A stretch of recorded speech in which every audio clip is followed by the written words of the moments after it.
रामकृष्ण हरी माऊली. आजच्या व्हिडिओमध्ये आपण ज्ञानेश्वरी अध्याय पहिला ओवी क्रमांक 109 ते 111चा अभ्यास करणार आहोत.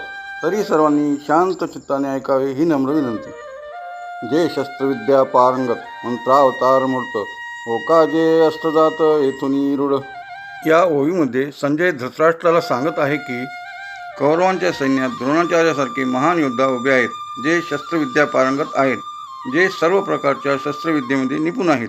मंत्रावतार मूर्त म्हणजे जे साक्षात मंत्राचेच मूर्त स्वरूप आहेत, म्हणजे केवळ शारीरिक बळच नाही तर मंत्रशक्तीवर चालणारी दिव्य अस्त्रे त्यांना पूर्णपणे अवगत आहेत. होका जे अस्त्रशास्त्र येथुनी रूढ.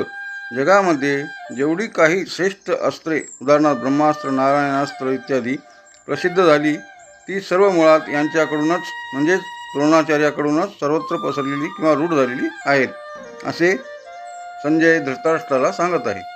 थोडक्यात सांगायचे झाले तर ज्ञानेश्वर माऊली या ओळीतून हे स्पष्ट करतात की द्रोणाचार्य हे केवळ धनुर्धरी नव्हते, तर ते शस्त्र आणि अस्त्रविद्येचे विद्यापीठ होते. जगाला अस्त्रांची ओळख करून देणारे ते आद्यगुरू मानले गेले आहेत. हे अप्रतिमल्ल जगी पुरता प्रतापू अंगी परी सर्व प्राणी मजची लागी आराईले असती. या ओवीमध्ये द्रोणाचार्याच्या सामर्थ्याचे आणि त्यांच्या शिष्यांच्या निष्ठेचे अतिशय सुंदर वर्णन केलेले आहे.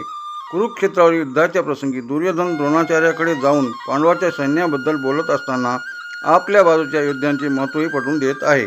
तो पुढे सांगतो की द्रोणाचार्यासारखा दुसरा योद्धा या जगात नाही. त्यांचे सामर्थ्य आणि प्रताप पूर्ण आहे. मात्र इतके सामर्थ्य असूनही त्यांनी आपले सर्वस्व, अगदी आपले प्राणही माझ्यासाठी अर्पण केलेले आहेत, असे तो म्हणतो. पतिव्रतेचे हृदय जैसे पती वाचुनी न स्पर्शे मी सर्वस्व या तैसे शुभटांसी.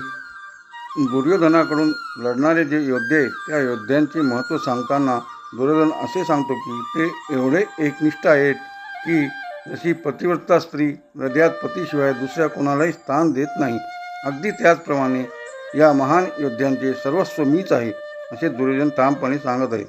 ते केवळ माझ्याच निष्ठेवर अवलंबून आहेत, असे तो म्हणतो. या ओव्यामधील शस्त्रविद्या आणि मंत्र यांचा संबंध असा आहे की प्राचीन काळी अस्त्रे ही केवळ भौतिक नसून ती मंत्र्यांच्या सामर्थ्याने चालवली जात असत. द्रोणाचार्य त्या विद्येचे मूळ पुरुष मानले जातात. ज्ञानेश्वरीतील या पुढील ओव्यांचा अर्थ जाणून घेण्यासाठी कृपया लाईक, शेअर आणि सबस्क्राईब करावे ही विनंती. ज्ञानेश्वर माऊली ज्ञानराज माऊली तुकाराम. ज्ञानेश्वर माऊली ज्ञानराज माऊली तुकाराम तुकाराम तुकाराम.